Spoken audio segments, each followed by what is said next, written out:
नमस्कार, आदाब, सत श्री अकाल। कैसे हैं आप सब मेरे प्यारे बच्चों, मेरे दोस्तों। आज हम करने जा रहे हैं 6th स्टैंडर्ड की सोशल एंड पॉलिटिकल सब्जेक्ट का फर्स्ट यूनिट का first chapter, that is understanding diversity.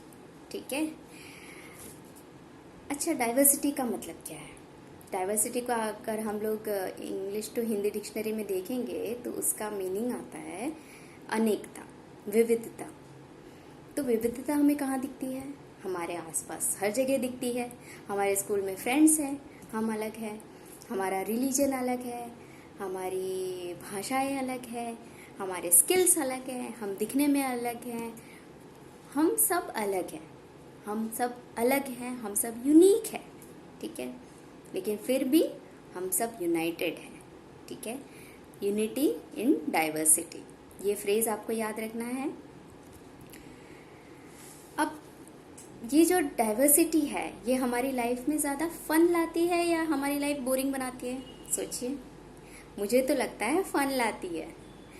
हम सब अलग हैं, तो हमें अलग लोगों से मिलने में, उन्हें जानने से अलग अलग चीज़ें सीखने को मिलती है। एक ही तरह के हम सब लोग होते तो लाइफ कितनी बोर हो जाती है ना। तो इस चैप्टर में बहुत ही सुंदर एक कहानी शेयर की गई है, आइए सुनते हैं। ठीक है। जनपद दिल्ली में है। जनपद पे एक क्रॉसिंग पे, सिग्नल पे एक न्यूज़पेपर बेचने वाला एक बच्चा होता है।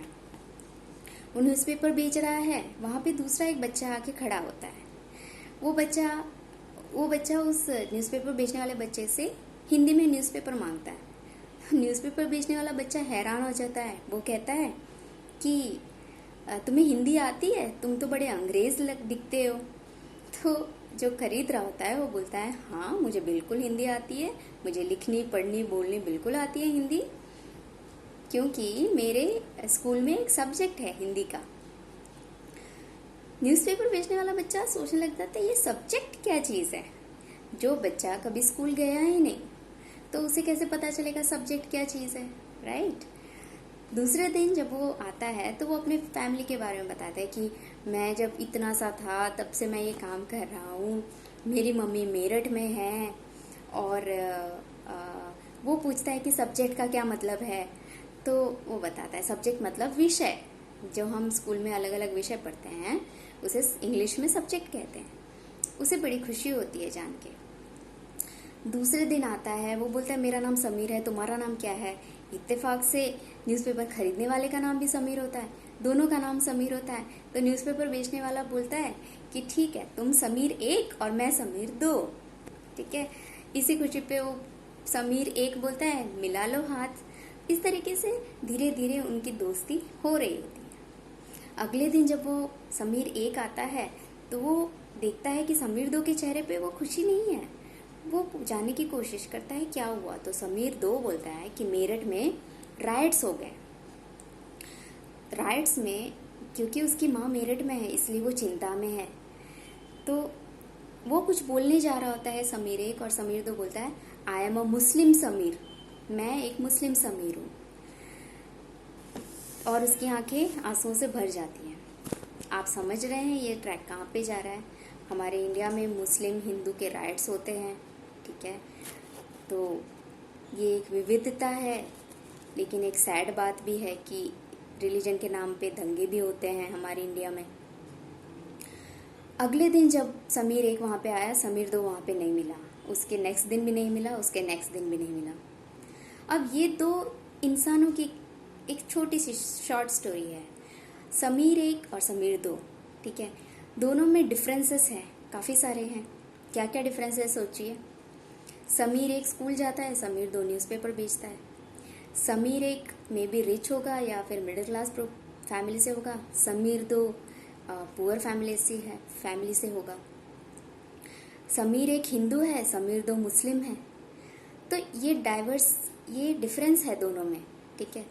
लेकिन क्योंकि दोनों एक दूसरे को जानना चाहते हैं, एक दूसरे को सुनने के लिए तैयार है, इसलिए कहीं ना कहीं उन्होंने एक मिडिल ग्राउंड उन्होंने ला दिया कि जहाँ पे वो एक दूसरे को समझ सके, कोई एक भाषा। ठीक है। और ये चीज़ डाइवर्सिटी को यूनिक बनाती है और यूनिटी लाती है।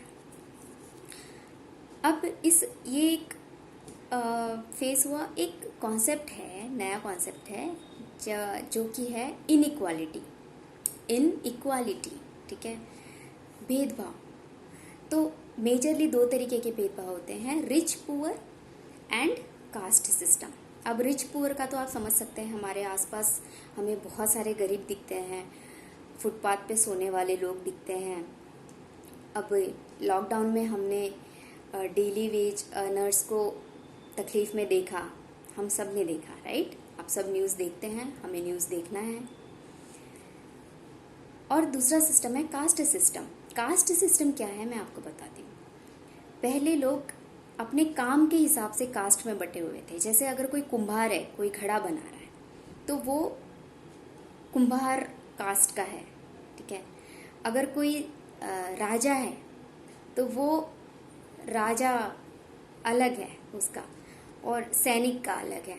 जैसे तो ऐसे अलग अलग कास्ट थे, ठीक है। और वो कास्ट इतने रिजिड, वो कास्ट सिस्टम इतना रिजिड था कि इरिवर्सिबल था। मतलब अगर आप एक कास्ट के हैं तो आप दूसरे कास्ट वालों का काम नहीं कर सकते, इस तरीके का था, और है, इवन अभी भी है, ठीक है।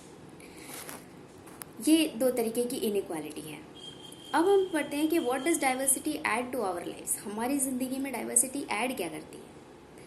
तो लाइक समीर 1 और समीर 2 जैसे फ्रेंड्स बन सकते थे, वैसे ही हमारी ज़िंदगी में भी बहुत सारे फ्रेंड्स हैं। हमारे स्कूल में हमारे फ्रेंड्स हैं, अलग अलग रिलीजन के हैं, अलग अलग स्टेट के हैं। हम अलग अलग तरीके का खाना शेयर करते हैं, हम अलग अलग तरीके के कपड़े पहनते हैं, हमारी लैंग्वेज अलग है, राइट।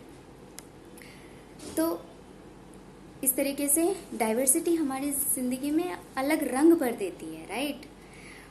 अभी सोचिए कि ये जो पोएट और राइटर्स होते हैं, है ना, वो अलग अलग तरीके की सब्जेक्ट पे लिखते हैं। जैसे कोई हिस्टोरिकल फिगर पे, किंग क्वीन पे लिख दी, जैसे झांसी की रानी। हमारे हिंदी इस साल आप हिंदी में पढ़ेंगे झांसी की रानी की पोएम। फिर कोई नेचर के ऊपर लिखता है, कोई चाइल्डहुड पे लिखता है, जैसे बचपन के ऊपर। इवन बचपन भी आपका एक हिंदी में चैप्टर है। तो अलग अलग डाइवर्स टॉपिक पे राइटर लोग लिखते हैं विचार। और क्यों डाइवर्स टॉपिक पे लिखते हैं? क्योंकि वो खुद अलग अलग सोच रखते हैं, वो खुद अलग अलग तरीके की माहौल में पले बड़े हैं, खुद उनके अलग इंटरेस्ट हैं, खुद चाह है कि वो अलग अलग तरीके से सोसाइटी में कंट्रीब्यूट करें, सोसाइटी की तरफ। तो क्योंकि वो डाइवर्स है, विचार कीजिए कि अगर इन सबको एक ही जगह पे रख दिया जाए, एक ही तरीके का खाना खिलाया जाए, एक ही तरीके की बुक्स पढ़ने दी जाए, एक ही तरीके की चीज़ें करने दी जाए, तो क्या वो अलग अलग तरीके की कहानियाँ हमें दे पाएंगे? क्या हम अलग अलग विचार, अलग अलग पॉइंट ऑफ व्यू सुन पाएंगे, पढ़ पाएंगे? बिल्कुल नहीं, ठीक है। तो डाइवर्सिटी अपने आप में एक वरदान ही मान पाएंगे हम। डाइवर्सिटी इन इंडिया में डाइवर्सिटी के बारे में हम जानते हैं। इंडिया में हमारी भाषाएं कितनी अलग अलग हैं, हमारे फूड अलग है, फेस्टिवल्स अलग हैं, हमारे रिलीजन अलग है। इतना सब कुछ डाइवर्स होते हुए भी हम एक इंडिया, हम सारे इंडियंस एक बन के अभी भी हम डटे हुए हैं, टिके हुए हैं, ठीक है।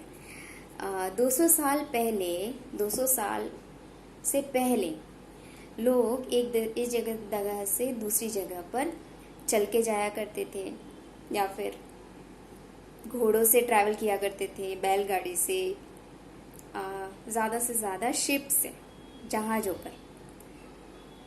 ये कार, बस और ये ट्रेन, ये सब 200-150 साल पहले ही आए हैं, ठीक है। तो क्योंकि वो लोग लंबी डिस्टेंस ट्रैवल करते थे, तो कहीं पे अगर उनको अच्छी जगह मिल जाती थी तो वहाँ पे काफ़ी लंबे समय तक वो ठहर जाते थे। कभी कभी तो वहीं पे सेटल हो जाते थे।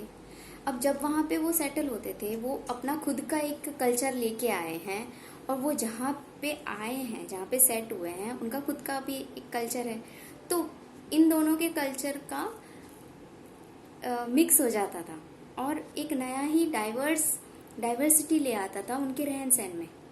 ठीक है, अब एक चीज़ हमें ये जानना है कि ट्रैवल क्यों करते थे लोग। अलग अलग रीज़न है ट्रैवल करने के, कि हो सकता है वहाँ पे जहाँ पे वो लोग रहते थे वहाँ पे फेमाइन हो गया हो, मतलब सूखा पड़ गया हो, या फिर काम की तलाश में, या फिर वहाँ पे युद्ध हो गया हो।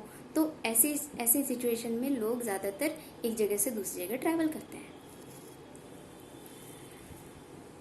अब अलग अलग जगह पे, जैसे अगर कोई पहाड़ों पर रह रहा है तो उसका रहन सहन ज़मीन पे रहने वालों से अलग होता है, क्योंकि ज़मीन पे रहने वालों का मेजरली वो खेती करते हैं। पहाड़ पे रहने वाले खेती नहीं कर पाते हैं, करते हैं लेकिन उनकी खेती अलग तरीके की होती है, जिसके बारे में आप हायर क्लासेस पे पढ़ेंगे। ठीक है, उनके कपड़े अलग होते हैं, उनकी ईटिंग हैबिट्स अलग होती है, क्योंकि वहाँ पे जो चीज़ मिलेगी वही खाएंगे। तो यहाँ पे भी डाइवर्सिटी आ गई कि जोग्राफिकल रीजन के हिसाब से, अगर आप पहाड़ पे रह रहे हैं तो अलग, आप समुद्र के पास रह रहे हैं तो अलग, आप प्लेन एरियाज में रह रहे हैं तो अलग।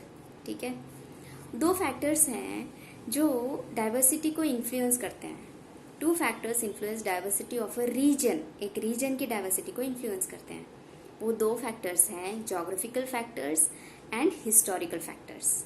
ठीक है, इसको हम दो एग्जाम्पल्स से जानते हैं। बुक में बहुत ही सुंदर तरीके से दिया हुआ है। दो स्टेट्स हैं हमारे, केरला और लद्दाख।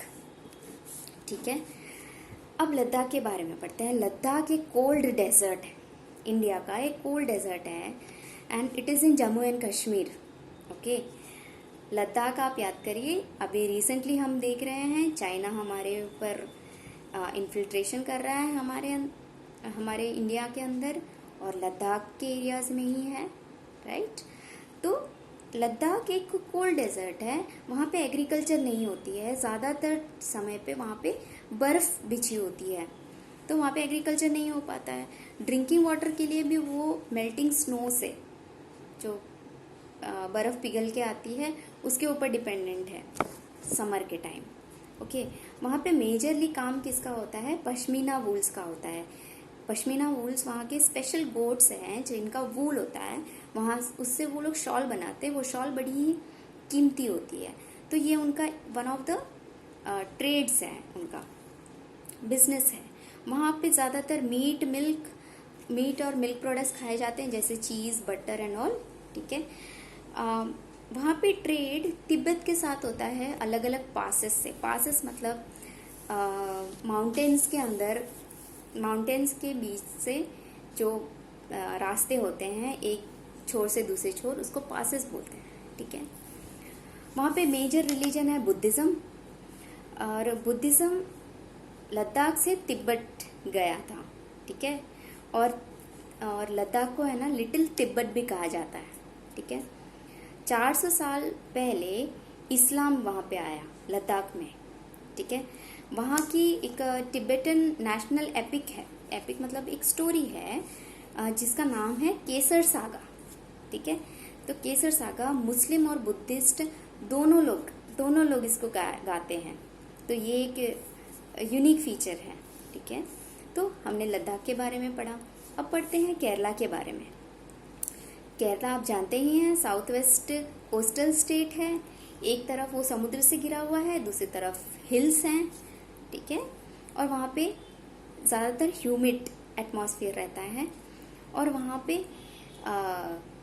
स्पाइसेस के बगीचे हैं। ठीक है, स्पाइसेस की खेती होती है, और spices like paper, cloves, cardamom, ये चीज़ें अरब्स को खींच के यहाँ पे ट्रेडर्स जो ज़्यादातर अरब्स थे उनको खींच के यहाँ पे लेके आई थी। वो यहाँ पे यहाँ के लोग जवारात मतलब ज्वेलरी, स्टोन्स, प्रीशियस स्टोन्स के शौकीन थे, जो यहाँ पे नहीं मिलते थे। तो अरब लोग यहाँ पे स्टोन्स का ट्रेड करते थे, और हमारे यहाँ से वो लोग मसाले लेके जाते थे अपने कंट्रीज़ में। 2000 साल पहले सेंट थॉमस यहाँ पे आए, और जिसकी वजह से यहाँ पे क्रिश्चियनिटी आया। ठीक है, इब्न बतूता एक पोर्टुगीज सेलर था और वो केरला में आया था और उसने यूरोप से लेकर नहीं, उसने अपने ट्रैवलॉग मतलब एक जैसे राइटर्स लिखते हैं बायोग्राफी एंड ऑल, तो वो ट्रैवलॉग लिखते हैं, ट्रैवलर्स लिखते हैं ट्रैवलॉग। तो उसने ट्रैवलॉग में लिखा है कि यहाँ के मुस्लिम मतलब केरला के मुस्लिम्स हाईली रिस्पेक्टेड कम्युनिटी थी, जिससे हमें पास्ट का पता चलता है। इब्न बतूता की बुक से हमें पता चलता है। वास्को डिगामा एक पोर्टुगीज था और उसने यूरोप से लेकर इंडिया तक का सी रूट डिस्कवर किया था। ठीक है, तो इस तरीके से केरला एक बहुत ही डाइवर्स है। वहाँ पे जुडाइज़म, इस्लाम, क्रिश्चियनिटी, हिंदुइज़म, बुद्धिज़्म, बहुत सारे रिलीजन मिलते हैं। ठीक है, इवन यहाँ पे जो फिशिंग नेट जो होते हैं उसको बोलते हैं चन्ना वल्ला। आई थिंक मैंने प्रोनाउंस ठीक किया है, हमारे केरला के फ्रेंड्स मुझे रेक्टिफाई कर सकते हैं। और जो वहाँ पे फ्राइंग यूटेंसिल्स हैं उसको चन्ना चट्टी बोलते हैं, चट्टी। तो if I am not wrong in pronouncing these words, तो ये जो चन्ना वर्ड ये दोनों में है, ये माना जाता है कि it comes from the word China. Okay, तो वहाँ का स्टेपल फूड है राइस, फिश, वेजिटेबल्स ही खाया जाता है केरला में। तो इस तरीके से एक कंट्री में ही इतनी डाइवर्सिटी हमको दिखाई देती है, राइट। अब हम आते हैं कि जब हमारी ये कॉन्सेप्ट मैंने आपको जो स्टार्टिंग में बताया, यूनिटी इन डाइवर्सिटी। ओके, ये वर्ड आपको यूज़ करना है, आपको याद रखना है कि आप जब भी बड़े होके कोई भी कॉम्पिटिटिव एग्जाम्स में आप बैठेंगे, तब आप जब आंसर राइटिंग करेंगे तब ये सारे फ्रेजेस हैं जो आपको यूज़ करने हैं। तो यूनिटी इन डाइवर्सिटी ये एक टर्म है जो जवाहरलाल नेहरू ने कॉइन किया था। जवाहरलाल नेहरू कौन थे? हमारे फर्स्ट प्राइम मिनिस्टर, एक फ्रीडम स्ट्रगलर थे और हमारे पहले प्रधानमंत्री थे। हमें आज़ादी मिली उससे पहले हमारे लोगों ने ब्रिटिश लोगों के खिलाफ जंग लड़ी है। तब भी बहुत सारे रिलीजन थे, तब भी हर तरीके के लोग थे, लेकिन वो सारे अलग अलग लोग एक साथ मिलकर ब्रिटिशर्स के खिलाफ लड़ते हैं। किस लिए? हमारे देश की आज़ादी के लिए, राइट। बहुत सारे आंदोलन हुए, जेल भरो आंदोलन हुआ, जहाँ पे लोग तैयार हो जाते थे ब्रिटिशर्स के सामने जेल में जाने के लिए। कितने बहादुर थे वो लोग।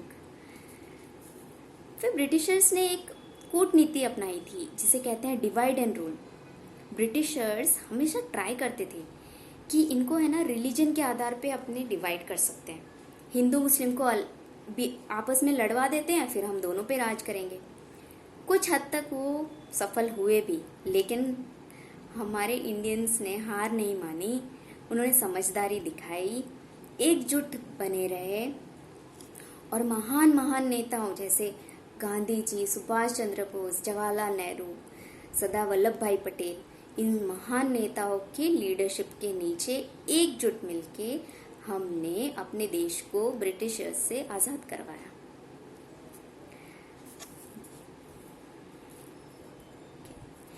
जवाहरलाल नेहरू जी की एक बुक है डाइवर्स डिस्कवरी ऑफ इंडिया। ठीक है, इसमें उन्होंने अपने इंडिया के बारे में बहुत ही सुंदर बुक है, आप बिल्कुल पढ़िएगा। ठीक है, हमारा जो नेशनल एंथम है रविंद्रनाथ टैगोर जी ने लिखा है। आपने कभी, हम रोज़ स्कूल में ये नेशनल एंथम गाते हैं, लेकिन कभी ध्यान दीजिएगा उसके वर्ड्स के बारे में। पूरे इंडिया को डिस्क्राइब कर देता है, इंडिया की डाइवर्सिटी को डिस्क्राइब करता है और हमारी यूनिटी को डिस्क्राइब करता है। ये चैप्टर बहुत ही सुंदर चैप्टर है। ठीक है, यहाँ पे चैप्टर ख़त्म होता है।